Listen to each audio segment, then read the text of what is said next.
최근 튀르키예로 국호를 바꾼 터키의 이스탄불, 이곳의 한 여성이 한국인들에게 나는 냄새는 정말 참을 수가 없다며 울분을 터뜨리고 있는데요.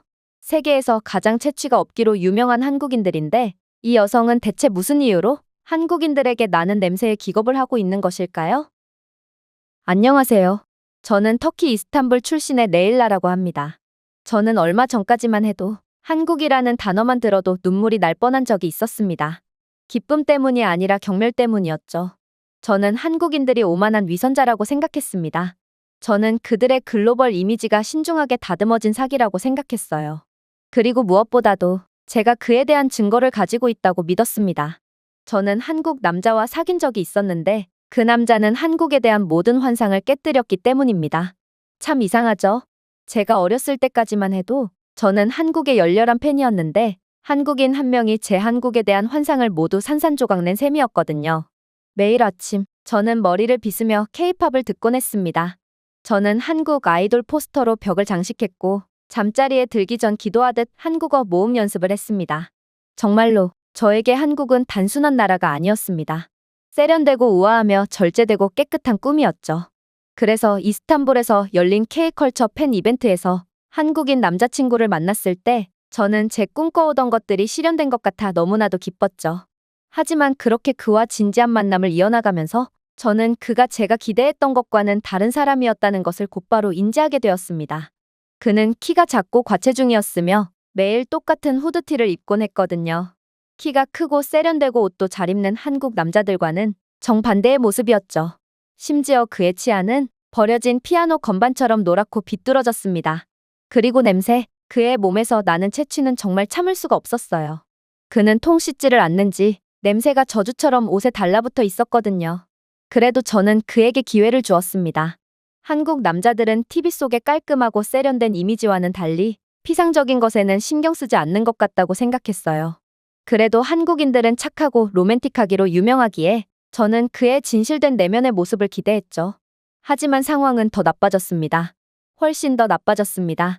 그는 한국인들은 특별한 날이 아니라면 양치질을 하지 않는다고 말한 적이 있는데 양치를 많이 할수록 치아가 손상될 뿐이다라고 말하며 당당하게 시체 썩는 듯한 구취를 풍기더군요. 또 한 번은 자신이 실수로 바닥에 떨어뜨린 치킨 조각을 집어 후드티 소매로 먼지를 털어내고 눈 하나 깜빡이지 않고 먹는 모습을 보이기도 했어요. 그가 한국인임에도 한국어를 한마디도 할 수 없다는 것도 이상했죠. 나는 민족적으로는 분명 한국인이 맞아 라고 그는 주장했습니다. 하지만 나는 중국어만 할 수 있어. 나는 한국 내의 소수민족이거든. 한국은 사실상 중국의 위성국가이므로 한국인들은 한국어와 중국어 중에 선택해서 배울 수 있고 우리 부모님은 내게 세계적으로 더 유용하고 대우받는 중국어를 가르쳐 주셨지. 한국에 소수민족이 있었다니 이건 처음 접하는 정보였습니다. 그러다 일이 터지고 맙니다. 그는 광장 근처에서 갑자기 유료 화장실을 가기 위해 돈을 낭비하고 싶지는 않다라며 갑자기 공공장소 길거리 한복판에서 소변을 보기 시작하는 거 아니겠어요? 사람들이 응시했습니다. 한 어머니가 아이의 눈을 가렸지만 그는 여전히 천하태평이더군요. 제가 그의 믿을 수 없는 행동에 넋이 나가 있자 그는 한국에서는 다들 공공장소에서 대소변을 보고 이게 일반적인 행동이다라며 자신의 문화를 존중해달라고 요청하더라고요. 결국 저는 더 이상 참지 못하고 그와의 이별을 고하고 맙니다. 그리고 저희 한국에 대한 집착은 완전히 식었습니다. 포스터를 찍고 재생 목록을 삭제한 후 다시는 한국 문화에 빠지지 않겠다고 다짐했습니다. 만약 이게 한국인이라면 저는 스스로에게 말했습니다. 그럼 나는 그들을 더 이상 존경하지 않을 거야. 그러다 제가 다시금 한국에 대한 호기심을 가지게 되었던 날이 있습니다. 저는 아빠가 구독했던 한과학 잡지를 훑어보고 있었어요. 느린 오후였고 놀라운 일이 있을 거라고는 전혀 예상하지 못했습니다. 하지만 곧 굵은 글씨로 적힌 내용을 읽었을 때 저는 완전히 기겁을 하고 말았습니다. 냄새가 나지 않는 사람들, 한국 유전자가 인간 위생을 재정의합니다. 저는 기사를 흘끗 보며 더 가까이 기대어 보았습니다. 여러 공신력 있는 논문과 연구 결과에 따르면 한국인의 97% 이상이 희귀한 ABCC11 유전자 변이를 가지고 있으며 이는 채취의 원인인 아포크린땀의 생성을 크게 감소시키거나 완전히 제거했기에 오직 한국인들에게서만큼은 몸에서 나는 악취가 전혀 없다고 했거든요. 같은 동아시아인인 일본인들이나 중국인들은 약 30-40%만이 가지고 있는 유전자 변이였기에 이건 오직 한국인들만을 위한 축복이라고 봐도 무방한 유전자 변이였습니다. 기사는 더 나아갔습니다. 독일, 미국, 심지어 사우디아라비아의 연구소들이 한국인들의 돌연 변이를 복제하기 위해 유전자 공학에 수백만 달러를 쏟아붓고 있는 과정을 설명하더군요. 캘리포니아의 생명공학 스타트업들은 한국인의 무치 효과를 모방할 수 있는 알약이나 국소 스프레이를 개발하기 위해 분주하게 움직이고 있었습니다. 스웨덴의 한 연구소에서는 한국 혈통이 확인된 자원봉사자 중 조직 샘플을 기증할 의향이 있는 사람에게 돈까지 지불해가면서 한국인들의 축복받은 유전자를 연구하고 있더군요. 왜 그럴까요? 한국 땀샘이 있다면 800억 달러가 넘는 전 세계 탈취제 산업을 가로챌 수 있기 때문입니다.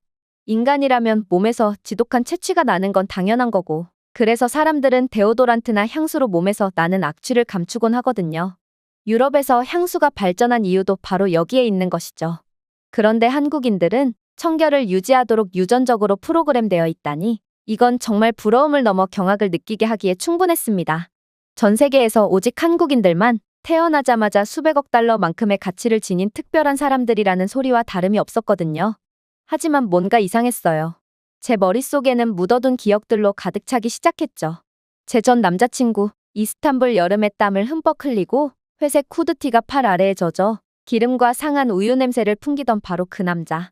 씻을 필요가 없다라고 주장했던 그의 겨드랑이와 저녁 식사 때 젓가락으로 두피를 긁는 모습이 기억났습니다. 그와 같은 사람이 어떻게 무치의 완벽한 나라에 속할 수 있겠습니까? 그의 몸에서 나는 채취는 터키나 여타 다른 유럽 국가의 사람들의 것보다 심했는데 말이에요. 기사를 다시 읽으면서 손이 약간 떨리는 것을 느꼈습니다. 이건 제가 경험한 것과 일치하지 않았거든요. 한국인은 냄새 없이 태어난다고요? 그렇다면 그를 따라다녔던 그 시큼한 구름은 도대체 무엇이었을까요? 이건 그냥 선전일 뿐이야. 저는 혼잣말로 중얼거렸습니다. 냄새 없는 인간이란 존재하지 않아. 심지어 나는 한 명과 사귀었어. 내가 더 잘 알아. 그럼에도 불구하고 제 안에 무언가는 불안정했습니다. 만약 이 유전자가 정말로 존재한다면, 만약 이 연구들이 진짜라면, 그렇다면 제가 실제로 사귀었던 사람은 누구였나요? 아니면 무엇이었나요? 그렇게 혼란을 느끼던 와중 드디어 제 버킷리스트를 실현할 순간이 왔습니다. 저는 유럽 일주를 버킷리스트에 넣어둔 상태였는데 다행히 아빠가 저를 지원해주겠다고 하셨기에 그렇게 유럽 일주를 떠나게 되었거든요. 그리고 프라하 구시가지 광장 근처에 아늑한 작은 게스트하우스에 묵게 되었을 때 제 인생은 예기치 않게 바뀌었죠. 저는 유럽 배낭여행의 절반을 마치고 있었습니다. 확실히 국가 및 민족별로 채취의 정도는 완전히 다른지 이들은 같은 유럽인들이라도 터키인들보다 훨씬 강력한 채취를 자랑하고 있더군요.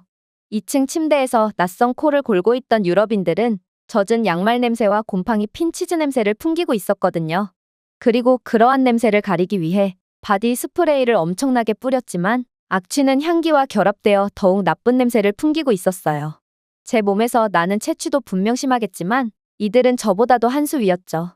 그러나 한 여성이 제가 묵고 있는 방으로 들어오면서 제 생각은 완전히 달라지게 됩니다. 그녀의 이름은 지수였고 그녀는 다른 행성에서 불어오는 산들바람처럼 기숙사 방으로 들어왔습니다. 향수 냄새도 나지 않았고 그녀의 옷에는 데오드란트 얼룩도 없었어요. 그런데도 그녀에겐 멋진 냄새가 났어요. 꽃이나 화학 물질과는 달랐어요. 그냥 깨끗한 냄새였어요. 햇볕에 말리기 위해 갓 세탁한 면 시트처럼 말이에요. 처음에는 그녀가 방금 샤워를 했다고 생각했어요. 하지만 부드럽고 따뜻하며 인간적인 그 향기는 긴 여행의 끝에서도 그녀를 떠나지 않았어요. 더 이상 참을 수 없었습니다. 어느 날 아침, 평소 불안감과 겨드랑이 공황으로 잠에서 깨어난 후 저는 그녀가 아무것도 뿌리지 않고 침착하게 스트레칭을 하고 머리를 다듬고 커피를 마시러 가는 모습을 지켜보았습니다. 저는 그녀를 따라 부엌으로 갔습니다. 그리고 저는 호기심에 말을 걸어봤죠. 지수, 너는 비밀 향수 캡슐을 피부 밑에 숨기고 있는 게 분명해. 내 말 맞지? 그러자 그녀는 혼란스러워하며 눈을 깜빡이더군요. 뭐? 내게서는 갓 접은 빨래 냄새가 나고 있어. 한편 우리 유럽인들에게서는 한바탕의 싸움이 끝난 후에 격렬한 땀 냄새가 나고 있지. 우린 같은 인간이야. 내게서만 좋은 냄새가 나는 건 말이 안 된다고. 그녀는 웃음을 터뜨렸습니다. 제가 농담을 하는 거라고 생각하더군요. 지수, 솔직히 말해봐. 이건 새로운 K-뷰티 기술이야? 아니면 한국인들은 그냥 자기 전에 섬유유연제에 몸을 담그는 거야? 왜 내게서만 좋은 냄새가 나는 거야? 지수는 다시 웃으며 고개를 갸웃했습니다. 아니, 나는 그저 어젯밤에 샤워했을 뿐이야. 그게 다야. 너와 똑같은 상태지. 거짓말. 저는 장난스럽게 그녀를 찌르며 말했습니다. 너는 다운이 공장에서 태어났을 거야. 그 말에 지수는 너무 많이 웃어서 커피를 조금 흘렸습니다. 저는 여행용 데오드란트를 들고 극적으로 고집을 부렸습니다. 이건 정말 미쳤어. 이것 봐. 나는 내 몸에서 나는 채취 때문에 하루에 5번씩이나 이걸 쏟아냈는데 너는 아무런 냄새도 나지 않잖아. 아니, 오히려 내 몸에서는 깨끗한 냄새가 나. 지수는 미소를 지었습니다. 아마도 한국 유전자 때문일 거야. 내가 특별한 게 아니라 한국인들에게선 원래 채취가 나지 않거든. 얼어붙었습니다. 유전자라고요? 제가 읽은 축복받은 유전자 ABCC11 돌연변이 사악한 지옥의 채취를 아무것도 아닌 것으로 바꾼 유전자. 그리고 저는 그 맞은편에 앉아 있었습니다. 제가 봤던 과학 잡지의 내용은 진짜였던 것입니다. 하지만 말이 안 됐어요. 제가 만났던 한국인 남자친구에게선 지수에게서 나는 좋은 냄새는 구경조차 못했거든요. 그래서 저는 참지 못하고 불쑥말을 걸었습니다. 저기, 좀 이상한 걸 물어봐도 될까? 물론이지.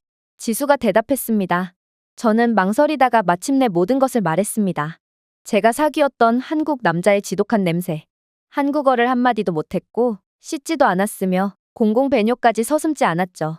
지수는 조용히 듣고만 있더군요. 그러고 나서 그녀는 저에게 절대 잊지 못할 시선을 보냈습니다. 마치 다른 나라 사람을 보는 것처럼 자신과 그러한 남자와는 완전히 관련이 없다는 듯한 시선을 보낼 뿐이었거든요. 레일라, 유감스럽지만 너는 한국인과 사귀지 않았어. 너는 한국인인 척하는 중국인 남자와 사귀었을 뿐이야. 눈을 깜빡였습니다. 잠깐만, 뭐라고? 그런 일은 생각보다 더 자주 일어나.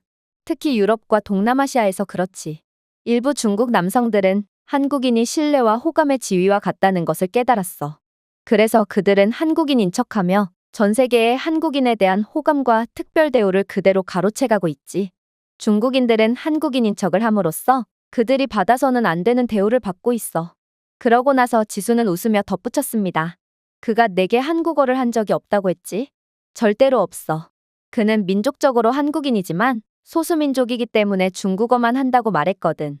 그러자 지수는 폭소를 하더군요. 어떤 한국인도 그런 말을 하지 않을 거야. 애초에 한국은 단일민족으로 구성되어 있는데 어떻게 소수민족 따위가 존재할 수가 있겠어? 한국인이면서 한국어를 못한다고? 그건 이탈리아 사람이라고 주장하면서 파스타를 먹지 않는 것과 같아. 말도 안 되는 소리라는 거지. 눈을 깜빡였습니다. 그는 또한 아침에 양치질하는 것은 그저 선택사항이라고 말했어. 그리고 대다수의 한국인들은 특별한 날이 아니라면 양치질 자체를 안 한다고 덧붙였지. 지수는 저를 조용히 응시했습니다. 레일라, 그 남자는 절대로 한국인일 수가 없어. 우리는 하루 종일 집에 있어도 양치질을 하거든. 사람을 만날 필요가 없더라도 말이야. 그리고 우리 중 일부는 음식을 먹은 이후에는 말할 필요도 없고 커피를 마신 후에도 양치질을 해. 맞아요. 지수는 관광지를 놀러 갈 때도 늘 칫솔과 치약을 휴대하며 식사 후에는 반드시 양치질을 하더군요. 식수를 구매해서 입을 헹궜죠. 그 정도로 한국인 지수는 양치질과 청결의 진심이었어요. 만약 그녀에게서 채취가 났다고 해도 그녀는 너무 청결한 생활 습관을 가지고 있기 때문에 그녀에게서만큼은 아무런 악취가 나지 않았을 것 같을 정도로 말입니다. 아무튼 저는 중국인에게 깜빡 속은 셈이었고 완전히 할 말을 잃고 말았어요. 바보가 된 기분이야. 내가 멍청했어. 제가 속삭였습니다. 그러나 지수는 고개를 젓더군요. 너는 멍청하지 않아. 너도 다른 나라들과 마찬가지로 한국이 존경받을 만한 나라라고 믿었지만 그 중국인은 그것을 이용했을 뿐이거든. 그건 내 잘못이 아니야. 그건 그 중국인의 사기행위일 뿐이지. 부끄러웠습니다. 저는 한국에 배신당하지 않았습니다. 저는 한국의 이름으로 배신당했고 중국인에게 속아 몇 년 동안이나 사랑했던 한국을 쉽게 저버렸던 것입니다. 수치스러웠고 한국에 대한 죄책감이 들었어요. 이제 그 가짜 한국인의 거짓말, 끔찍한 매너 등 모든 것이 이해가 되었습니다.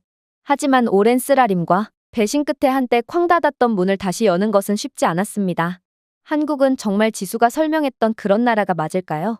여전히 깨끗하고 친절하며 존경스러울까요? 그날 밤 천장을 바라보며 깨어있을 때 저는 분노도 혼란도 아닌 그리움 같은 이상한 느낌을 받았습니다. 한때 사랑했던 한국에 대한 그리움 말이에요. 아무튼 지수와 저는 유난히 잘 어울렸습니다. 저와 지수와의 공통점은 그저 저희 둘 다 혼자 여행하는 여성들이라는 것만이 아니었습니다. 그것은 저희의 성격에 말로 표현되지 않는 더 깊은 무언가였습니다. 카페에서 커피를 마셨을 때 저는 제가 주문한 커피에 대한 값은 제가 지불하려고 했어요. 하지만 그때 지수가 나서더군요. 그러고는 이번에는 자신이 사겠다며 제 커피에 대한 가격까지 전부 지불해버렸습니다. 사실 터키에도 이러한 한국과 비슷한 문화가 일부 존재합니다. 남에게 먼저 대접을 해주면 상대방도 언젠가는 은혜를 갚는 것이죠. 그러나 저는 유럽 일주를 하면서 유럽의 개인주의 문화에 익숙해져서 그런지 저는 당연히 제가 주문한 것들은 제가 결제를 하는 것이 맞다고 생각하게 되었죠. 그러나 한국인 지수는 개인주의 문화권을 여행하면서도 계속해서 남을 위하는 따뜻한 마음가짐을 유지하고 있었습니다. 그 외에도 저는 지수와 프라하에서의 여행을 함께하면서 이상하게도 그녀에 대한 친밀감을 느꼈어요. 저희는 마치 10년은 알고 지낸 사이처럼 잘 맞았죠. 제가 이 사실을 지수에게 털어놓으니 지수는 눈을 반짝이며 즉시 고개를 끄덕이더군요. 그건 실제로 우리가 가깝기 때문이야. 몰랐어? 한국과 터키는 형제국가잖아. 맙소사, 그녀는 그것을 기억하고 있었습니다. 당연히 저도 알고 있어요. 왜냐하면 도움을 베푼 사람은 계속 기억하지만 아이러니하게도 막상 도움을 받은 사람들은 그것을 대수롭지 않게 여기거나 쉽게 잊어버리곤 하거든요. 1950년 한국전쟁이 발발하자 터키는 15,000명이 넘는 군인을 보내 한국을 위해 싸웠습니다. 터키 군대는 악명 높은 청천강 전투를 비롯한 가장 치열한 전투에서 용감하게 싸우며 수많은 한국인 생명을 구했죠. 700명이 넘는 터키 군인들이 한국 땅에서 전사했습니다. 그래서 저희는 학교에서 저희가 한국을 도와 민주주의를 지켰다는 것을 배우곤 했죠. 그런데 한국도 터키의 도움을 받았다는 사실을 결코 잊지 않았던 것입니다. 지수의 말을 들어보니 한국의 정규 교육에서도 학생들에게 터키의 용맹함에 대해 가르친다고 했어요. 서울에는 터키 전쟁 기념관도 있다고 했죠. 터키에는 아직도 한국 전쟁 참전 영웅 출신의 많은 노인들이 살아있고 그들은 여전히 한국을 형제의 나라라고 부릅니다. 그런데 한국도 마찬가지였다니 저는 한국에 대한 많은 동료애와 우정, 그리고 의리를 느낄 수 있었습니다. 저희가 더 많이 이야기할수록 더 많은 공감이 연결되기 시작했습니다. 터키의 환대와 한국의 따뜻함, 매운 음식에 대한 저희의 공통된 사랑과 어르신들에 대한 존경, 그리고 조국에 대한 자부심 등 결국 저희는 그렇게 다르지 않았던 거고 그렇기에 저와 지수는 이상하리만큼 잘 통했던 거였죠. 하지만 그렇다고 해도 한국과 터키라는 국가의 위상 차이는 매우 달랐습니다. 분명 수십 년 전까지만 해도 터키가 한국을 도와줬지만 지금의 상황은 완전히 달랐거든요. 저희는 우연히 유럽 일주 경로가 비슷해서 다른 국가들도 함께 다니게 되었는데 공항들을 거쳐가면서 저는 한국과 터키의 국제적 위상 차이를 확실하게 느낄 수 있었거든요. 저는 언제나 그랬듯이 중동, 아프리카, 남미, 그리고 터키에서 온 관광객들로 가득 찬 길고 느린 기타 여권줄에 서 있었습니다. 비자 서류를 요구받는 줄이었죠. 이마에 땀 구슬이 맺혔습니다. 비자 출력물, 호텔 예약, 보험 편지, 심지어 왕복 항공권까지 3번 확인했습니다. 저는 경험을 통해 한 번에 누락된 문서가 몇 시간 동안의 신문을 의미할 수 있다는 것을 알게 되었거든요. 반면 지수는 침착하게 패스트트랙 라인에 발을 들였습니다. 당황하거나 긴장하지도 않더군요. 서류로 가득 찬 폴더도 없었습니다. 금색 글씨가 적힌 작은 네이비블루 여권만 있었습니다. 대한민국 여권이었죠. 혹여나 제가 터키인에 대한 비자 서류를 요청하지 않는 국가를 방문할 때도 저와 지수가 받는 대우는 완전히 갈렸어요. 보안 요원은 적어도 지수에게만큼은 2번 물어보지도 않았거든요. 보안 요원은 실제로 미소를 지으며 한국에서 오셨나요? 라고 물었습니다. 지수는 고개를 끄덕였죠. 그러자 그는 부드러운 미소로 말했습니다. 당신네 나라에서 만든 드라마를 정말 좋아해요. 그녀는 30초도 채 되지 않아 훈훈하게 심사를 마쳤습니다. 마침내 제 차례가 되었을 때 보안 요원은 저를 거의 쳐다보지도 않았습니다. 여기에 왜 왔죠? 저는 예의를 지키려고 미소를 지었습니다. 관광입니다. 하지만 그는 너무나도 무뚝뚝했죠. 터키인이 무슨 돈으로 관광을 오나요? 호텔 예약 내역과 통장 잔고 증명서를 보여주세요. 저는 떨리는 손가락으로 그것들을 건넸습니다. 여기 친구나 친척이 있나요? 비자 초과 체류 이력이 있나요? 확실한가요? 그의 눈이 제 안으로 파고들었습니다. 지수에게 보였던 따뜻함도 없고 유머도 없었어요. 결국 저는 별도의 취조실로 끌려가 지수를 3시간이나 기다리게 했습니다. 어디에서나 이런 식이었습니다. 암스테르담에서는 공항 보안 요원이 실제로 그녀에게 K-드라마 추천을 요청하기도 했죠. 지수가 여권을 보여주자 그는 이렇게 말했습니다. 아, 한국, 환영합니다. 네덜란드가 서울과 기술 파트너십을 협상 중이라는 사실을 알고 계셨나요? 양국이 항상 우호적인 관계를 유지하길 기원합니다. 공항에서뿐만이 아니었어요. 한국인들은 정말로 어딜 가나 대우를 받았거든요. 일단 벨기에에서부터 그랬습니다. 브뤼셀의 백화점 매장 직원들은 적어도 터키인들에게는 디자이너 선글라스와 롤렉스를 착용하지 않으면 투명인간 취급을 하곤 합니다. 구매력이 없는 국가 출신이니 당연히 물건을 구매하지 않을 거라고 생각하는 거였죠. 같은 백인이지만 이들은 귀신같이 돈이 되는 부자 유럽 국가들과 가난한 유럽 국가 출신들을 알아봤거든요. 당연히 그들은 제가 매장에 들어왔을 때도 그저 본 척도 안 할 뿐이었죠. 하지만 지수가 안으로 들어온 순간은 완전히 달랐어요. 공기가 변한 것 같았죠. 지수의 가방에 붙어있는 작은 태극기 키링을 본 매장 직원은 밝게 말하며 앞으로 달려갔거든요.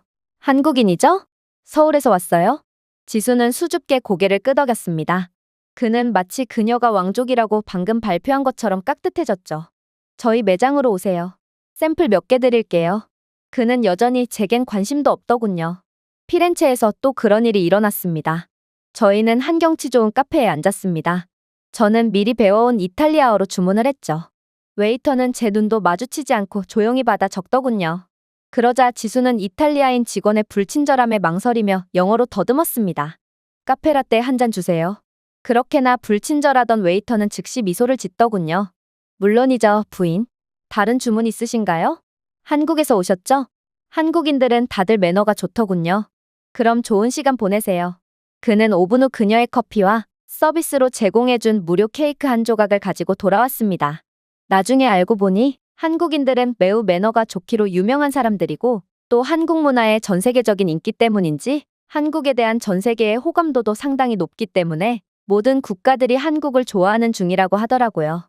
그리고 한국은 경제력도 뛰어난 부유한 국가이기 때문에 전 세계 모든 사람들이 한국인들에게 깍듯이 대우하며 부유한 한국인들을 섬기는 거라고 했어요.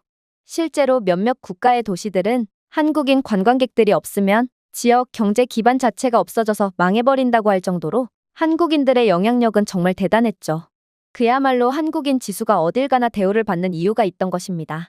솔직히 현타를 느끼기도 했어요. 그래서 한탄을 하기도 했죠. 유럽인들은 다들 너를 사랑하더라. 제가 조용히 말했습니다. 이 사람들 말이야. 그들은 단지 한국인이라는 이유만으로 너를 존경하고 있어. 심지어 나는 그들과 같은 백인임에도 그들은 내게 푸대접을 할 뿐이지 마치 보이지 않는 왕관을 들고 다니는 것 같아. 내가 가는 곳마다 문이 열리고 사람들의 눈빛이 달라지거든.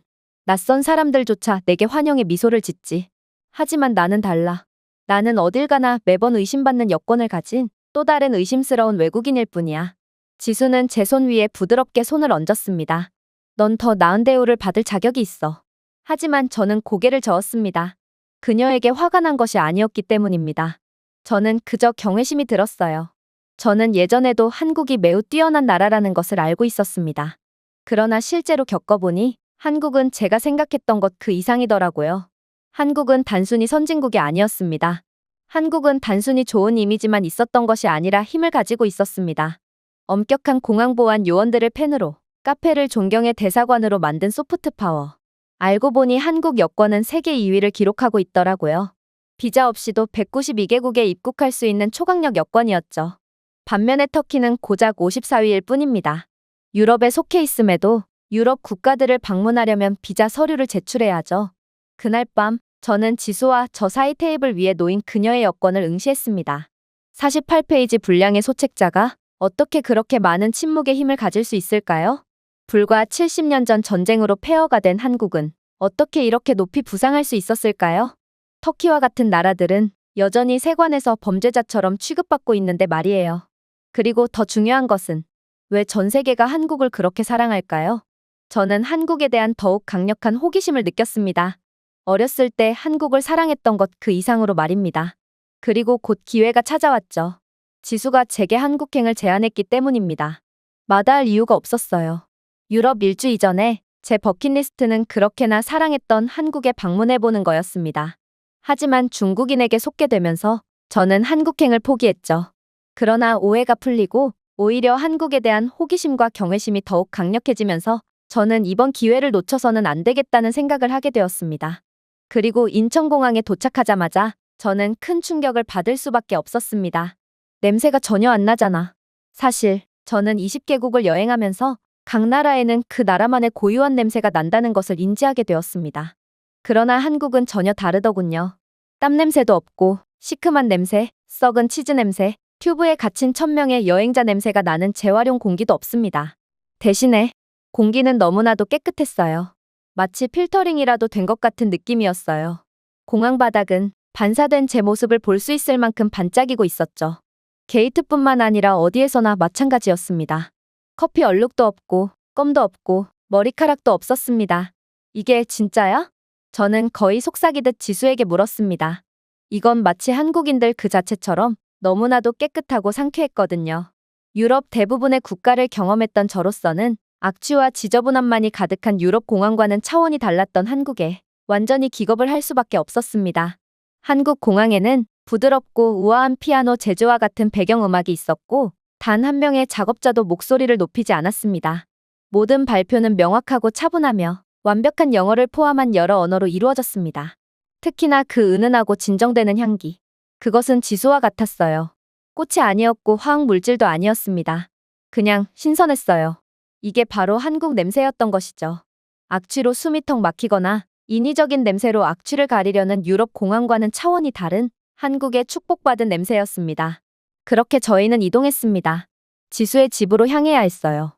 그런데 벼랑간 지수는 지하철을 이용하려고 하더군요. 사람들이 헤드폰을 끼고 핸드백을 들고 손에 든 휴대폰을 들고 차분하고 질서정연하게 줄지어 제 앞을 지나갔습니다. 하지만 저는 얼어붙었습니다. 손바닥에 땀이 나기 시작했습니다.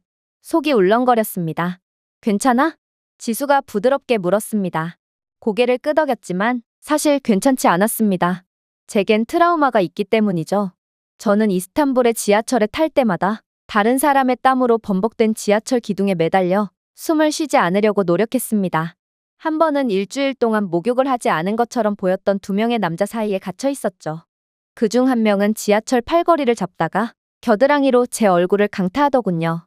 그의 겨드랑이에 맺혀있던 땀방울은 제 얼굴과 코를 그대로 강타했고 저는 코를 관통하여 뇌까지 은은하게 퍼지는 악취와 불결함에 그대로 토를 하고 말았어요. 10,000원 지하철 한복판에 토를 하자 사람들은 비명을 지르며 기겁했고 결국 저는 죄책감과 충격을 받으며 지하철이라면 경기까지 일으키는 지경에 이르렀던 것입니다. 저는 이 트라우마를 극복해보려고 노력했어요. 그러나 트라우마는 쉽게 극복이 되는 것이 아니었죠. 저는 로마 지하철에서 곰팡이가 핀 시트 가죽과 담배 냄새, 그리고 좌석에 묻은 건조한 구토물이 여름 더위에 구워지는 것을 목격했습니다. 유럽에서는 대중교통에 대한 청소를 전혀 하지 않는 모양이었어요. 누군가 좌석에 소변을 본 적이 있었는데 어떤 사람은 그 자리에 앉고 그걸 너무 늦게서야 알아차린 적도 있어요.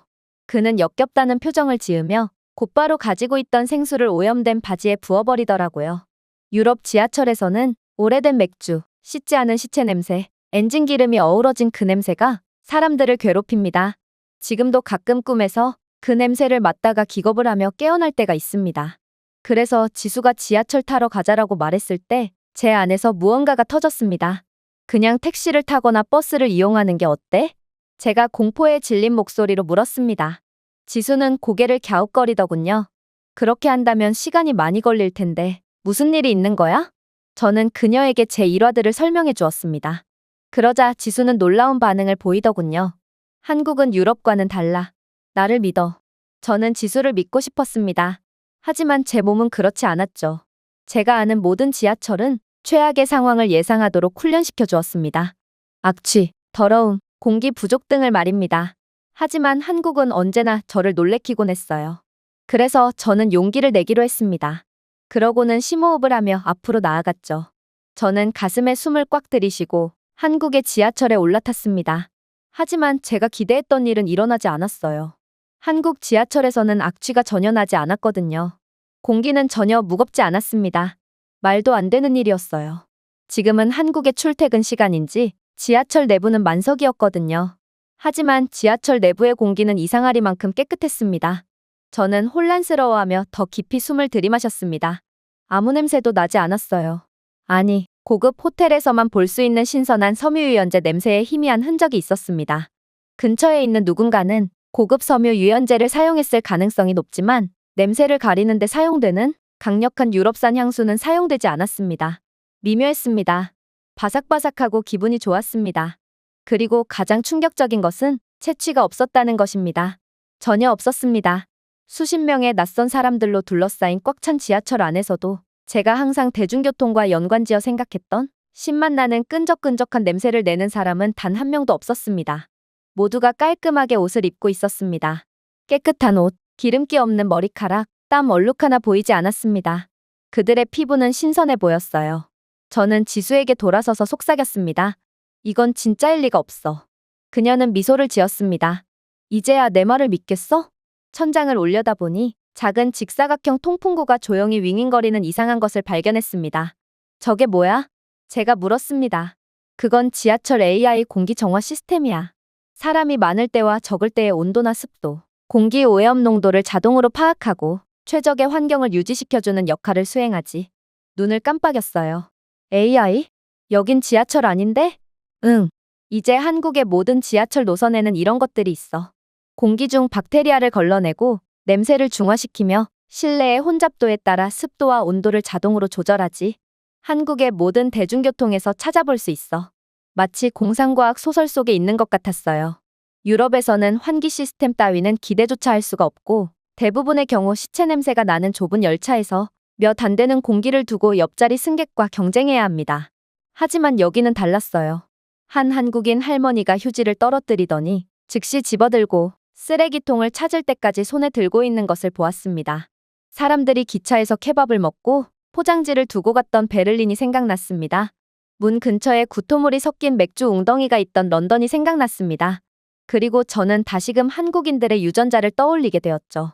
대부분의 한국인은 채취가 나지 않는 유전자를 가졌고 그보다 더 중요한 것은 한국인들은 늘 규칙을 준수하고 청결한 유전자까지 갖춘 것 같았습니다. 한국인들은 매일 샤워를 하는 걸로도 모자라 때로는 2번 샤워를 하기도 합니다. 그리고 반드시 규칙을 지키며 쓰레기를 아무데나 버리는 일 따위는 절대로 없죠.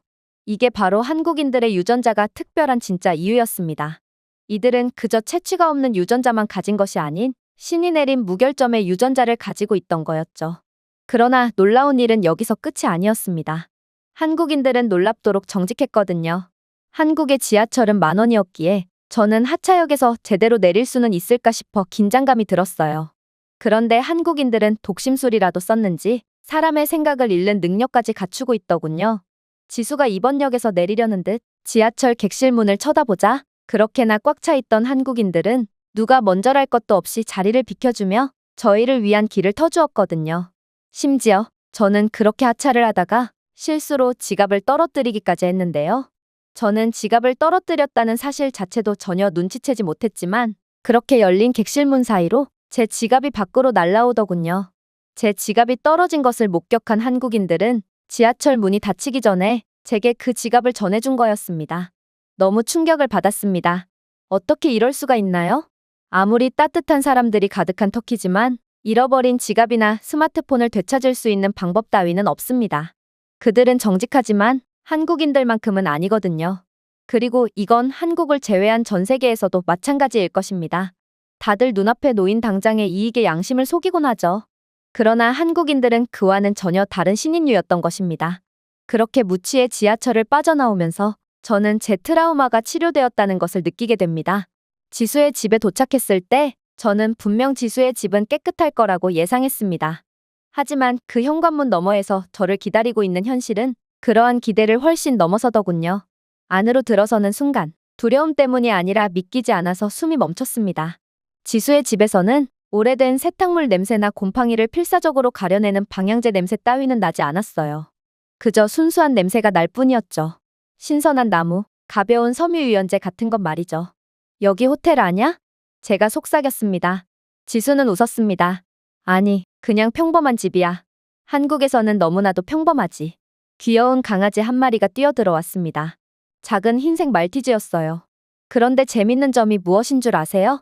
한국에서는 강아지들에게서조차 좋은 냄새가 났다는 것입니다. 저는 몸을 웅크리고 강아지를 부드럽게 쓰다듬었습니다. 개 냄새는 나지 않았어요. 그냥 푹신하고 따뜻했죠. 강아지를 자주 목욕시키니? 제가 물었습니다. 지수는 어깨를 으쓱했습니다. 글쎄, 2, 3일에 한 번씩은 목욕을 시키는 것 같아. 2, 3일이라고? 할 말을 잃었습니다. 이건 터키인들, 그리고 유럽인들보다 훨씬 깨끗했거든요. 이들은 3일에 한 번꼴로 샤워를 하고 일주일 이상 샤워를 미루는 경우도 많습니다. 한국에서는 강아지들조차 유럽인들보다 깨끗했던 것이죠. 강아지요? 유럽에서 반려견은 평생 동안 씻기지 않는 경우도 있어요. 저는 천천히 일어나 깨끗한 거실과 구석에서 조용히 빛나는 공기청정기, 그리고 대부분의 수술실보다 더 무균처럼 보이는 얼룩없는 주방을 바라보았습니다. 또 자외선으로 식기를 살균하는 식기세척기와 자동으로 온습도를 조절해주는 AI 제어 시스템을 보았죠. 이것은 한국에서 사치가 아니었습니다. 한국 가정에서는 이제 표준이었죠. 그리고 한국과 다른 국가들의 격차는 생각했던 것보다 훨씬 극심하다는 것을 깨달았습니다. 부유함, 최첨단 기술, 청결함, 높은 시민의식 등 도대체 한국을 하나라도 이길 수 있는 국가가 존재하긴 할까요? 그렇게 저는 완전히 할 말을 잃고 말았습니다. 그렇게 저녁이 되었습니다. 터키는 환대의 문화로 유명합니다. 바클라바 한 접시, 진한 차, 운이 좋다면 든든한 스튜가 될 수도 있습니다. 형제의 나라 한국이기에 저는 이곳에서 비슷한 것을 기대했습니다. 그러나 한국은 항상 제 예상을 비껴나갔죠. 제가 받은 것은 왕실 연회에 더 가까운 것이었거든요. 그것은 이미 반찬의 무게에 눌려 신음하는 테이블에서 시작되었습니다. 적어도 12개는 되었어요. 김치는 당연했고 간장에 발린 연근도 있었어요. 잣과 함께 볶은 멸치볶음, 매콤한 오이, 잡채, 구운 두부, 김. 그러고 나서 메인 요리가 나왔습니다. 완벽하게 양념된 갈비, 지글지글 끓는 테이블 그릴에 갈비를 구워낸 향만으로도 어지러웠습니다. 황금 같은 파전, 김이 모락모락 나는 김치찌개 냄비, 냄새만 맡아도 마음이 치유되는 것 같은 향기가 났습니다. 그러나 이게 끝이 아니었어요. 곧 프라이드 치킨과 양념치킨이 나왔거든요. 심지어 지수의 어머니는 손님인 제가 배가 부르지 않을 경우를 대비해 족발을 추가적으로 주문했고 삼겹살까지 굽기 시작하더군요. 이미 배가 부른 상태였어요. 하지만 이 집에서는 거절하는 것이 선택사항에 존재하지 않았습니다. 제가 속도를 늦출 때마다 지수의 어머니는 부드럽게 웃으며 말했습니다. 조금 더 먹어. 저는 더 많이 먹을 수밖에 없었습니다. 그리고 더 많이. 그리고 더 많이. 어느 순간 저는 당황한 표정으로 지수를 바라보았습니다. 한국에서는 이게 정상이야? 그녀는 그저 웃더군요. 아직 너를 위한 음식이 훨씬 더 많이 남아있는걸? 식혜와 과일, 떡 등 아직도 많은 음식들이 너를 기다리고 있어. 결국 저는 도저히 더 먹을 공간이 남아있지 않아서 화장실을 가는 척하며 지수의 방으로 도망가버리고 말았습니다. 한국에서 손님들에게 제공하는 음식은 단순한 음식이 아니었어요. 이것은 사랑이었습니다. 아무도 저를 짐처럼 느끼게 하지 않았습니다.